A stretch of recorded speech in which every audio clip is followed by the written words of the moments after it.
এই যে বাঙালি হয়েও তুমি ৭৯, ৫৬, ১৭৫ মানে বুঝতে পারো না, তোমাকে ইংলিশে ট্রান্সলেট করে বলতে হয়, বিশ্বাস করো এতে তোমাকে একেবারে অশিক্ষিত মনে হয়।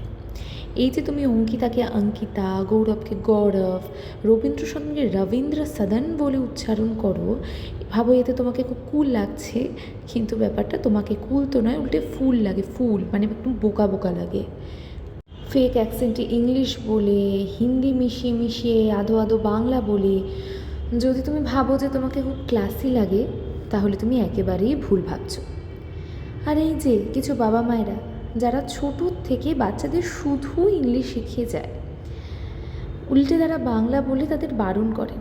আপনারা তো পারলে থার্ড ল্যাঙ্গুয়েজ হিসেবেও বাংলাকে রাখতে দেবেন না, মানে ইংলিশ, হিন্দি, তারপর ফ্রেঞ্চ যা কিছু পড়াবেন, কিন্তু বাংলা পড়তে দেবেন না।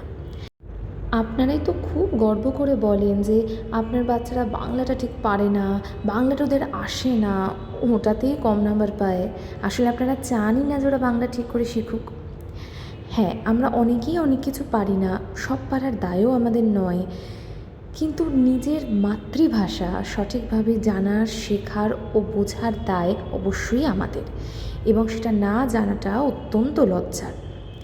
তাই যারা বাংলাকে ছোট করেন, বাঙালি হয়েও বাংলাকে ছোট করেন, বাংলা ভাষাকে, বাংলা বলতে লজ্জা পান, তাদের আসলে নিজেদের প্রতি লজ্জা পাওয়া উচিত, মানে আপনাদের নিজেদের প্রতি আপনাদের লজ্জিত হওয়া উচিত, মনে রাখবেন।